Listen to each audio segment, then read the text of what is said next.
Unexplained phenomena is a staple in human culture.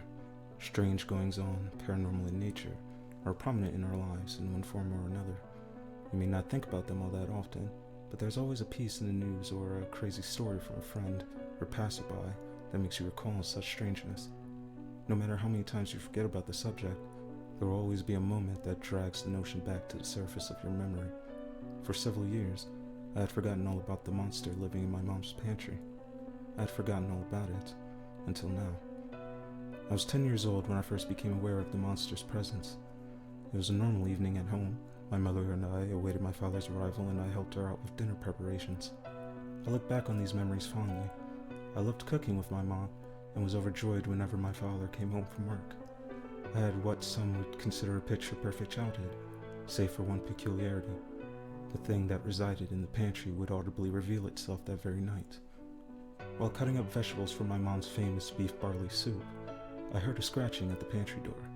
Startled, I jumped, nearly cutting off one of my fingers in the process. My mom looked over at the pantry, then to me with a concerned smile. I looked to her for answers, utterly baffled by the noise. There it goes again, scratching at the pantry door. "What is it, Mom?" I asked. "I'm not too sure, sweetie, but it's been here ever since we moved in. Sometimes it scratches at the door, other times it'll knock food off the pantry shelves. Some nights it doesn't make a sound at all." There was no comfort derived from her explanation. I was still frightened, and my mother noticed this. "It's nothing to be scared of, honey." "Is it something bad?" I asked. "No, of course not." Just then, the scratching recommenced. I jumped a second time. My mother then walked to the pantry door. "Here, look." She opened it up as the scratching continued. Once the door was completely ajar, the sound ceased. "See, sweetie, there's nothing to be worried about." Despite my mother's comforting words, my 10-year-old heart couldn't help but race with fear. In the coming years, I continued to help her cook, but I never once set foot back in the pantry, convinced that the thing living in there was a monster out to get me. This fear was kept alive by the scratching that would interrupt otherwise happy moments. I ignored it the best I could, but sometimes I would have to leave the kitchen. Eventually, the sound stopped altogether. It's now been many years since then, and both my parents have passed away. In their wills, I was left everything, including my childhood home. It took me a while to come to terms with their deaths and move back in, but I eventually accepted the situation and embraced the living space where I grew up. It was the little memories sprinkled throughout the house that helped me cope. Sometimes I would walk into the living room and see my dad sitting in the chair, smoking a cigar and watching his favorite sitcom. At other points, I would see my mother in the kitchen making us dinner. These corporeal fragments of a time long since past kept me going. After a while, the house felt like home again, until one day. I had just arrived from work when it happened. I sat down on my dad's favorite chair and flipped on the TV to unwind. Something crossed my mind. Minus the tobacco, I had actually become my father. This thought put a bit of a smile on my face as I reclined in the chair to relax. Relaxation never came, though, as an all too familiar scratching sound emanated from the nearby pantry. My smile quickly vanished. I jumped up and ran to the kitchen to investigate. The scratching continued and increased in volume. I stared at the door hoping an answer would jump out at me, but also hoping whatever was inside wouldn't do the same. Without many options at my disposal, I was forced to open it. Much to my anticipation, the noise ceased, and I found nothing behind the door but empty shelves and an old broom. This was the same thing that happened when my mother opened the door many years ago. I was no longer a frightened child, but the sound's return was still unnerving.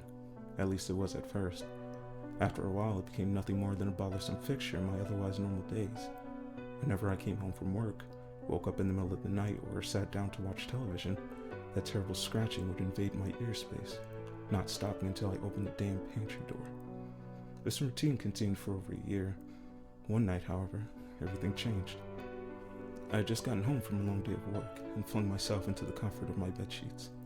I wanted more than anything to drift off into a peaceful slumber, hoping the day's troubles would melt away in the form of happy dreams and restful sleep. Unfortunately for me, the moment my head hit the pillow, the scratching started up once again.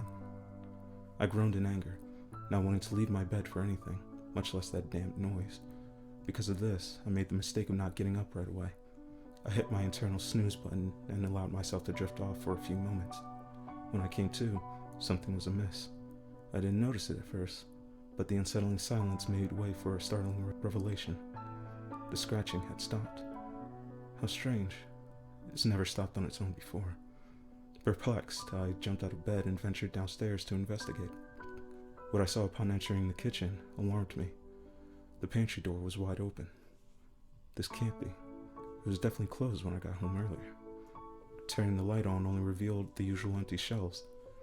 It wasn't until my hand met the wood of the door that I noticed something unusual. Embedded in the hard oak were deep gashes, claw marks that covered the entire bottom half of the door. Those weren't there before. What the hell is going on? My childhood was beginning to catch up with me. Memories of the pantry came bursting through the floodgates. The scratches, the nightmares, the fear. But I wasn't a child this time, and I wasn't going to let a little superstition get the better of me. It was just a raccoon, or a large rat. That's all. At least, that's what I told myself. I scoured the house for nearly an hour, ignoring my fast-beating heart the whole time. Whatever escaped from the pantry was nowhere to be found.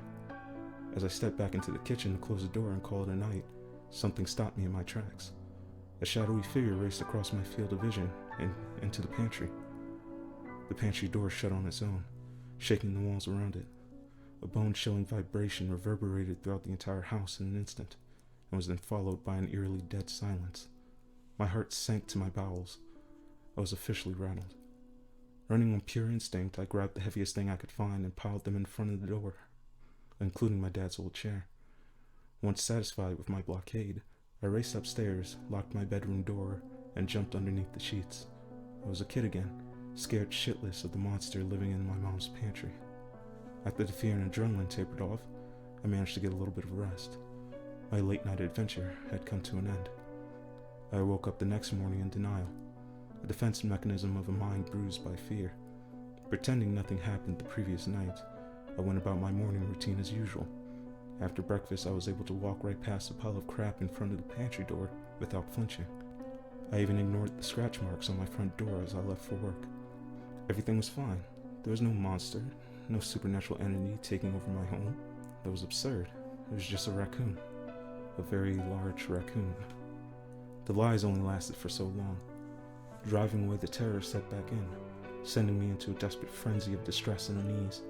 Though distracted by my strange predicament, I managed to make it to work in one piece. Work brought me no solace, though. All I could think about was what awaited me at home. I was on edge and my boss noticed this. He asked if I needed to leave and get some rest. I practically shouted the word no at him, begging him to let me stay. I wanted to be away from that house for as long as I could. Though confused by my unorthodox behavior, my boss obliged. I might have been able to stay at work, but I had to clock out eventually. The day went by far too quickly, and before I knew it, I was back home, sitting in my driveway, dreading the thought of opening the front door. Because of this, I sat in my car for a while, attempting to come up with a plan of action. What do I do? Who can I tell? Where will I stay? The questions swirled around my mind until I shut my eyes and took a deep breath to relax. The weariness caught up with me in this moment, causing me to drift off into a stress-induced coma of sorts. I woke up a few hours later to the terrifying sight of scratch marks on my driver's side window. That was the last straw. That's it, I proclaimed out loud. I wasn't going to let this thing control my life, and I certainly wasn't going to let it drive me out of my home. This is where I grew up, where I spent my childhood with my mother and father. They were still with me. The recollections scattered throughout my house, reminding me of who they were and the impact they had on my life. No amount of scratching was going to tear through the memories I had of them. Fed up, I got out of my car, walked up to the house, and swung the front door open. I was greeted with the sounds of scratching, but this time it was louder than it had ever been before. As I stormed over to the kitchen, the noise morphed into a thunderous banging at the pantry door, causing the stuff I piled in front of it to move a bit. Whatever was inside really wanted to get out this time.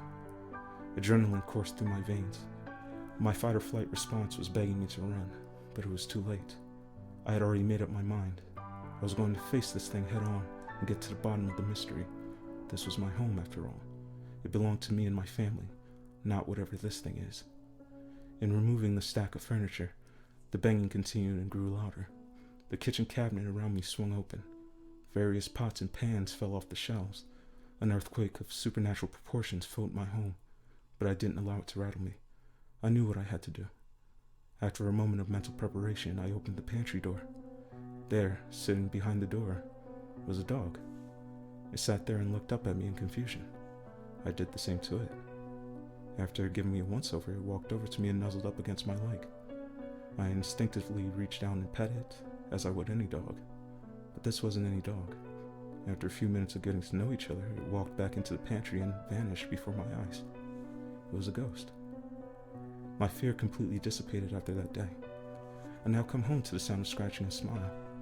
I no longer open the pantry door in fear, but instead to let my new friend out. He walks around the house, exploring, just like a normal dog would. He even sits down and watches TV with me from time to time. He's a bit shy though, vanishing whenever I have company over. Still, he's a good dog. A very good dog. I assume he belonged to one of the many owners of the house, seeing as it had been built long before my parents moved in. I guess he just couldn't let the place go. Neither could I. A few weeks of bonding later, and I realized that I didn't even have a name to call him.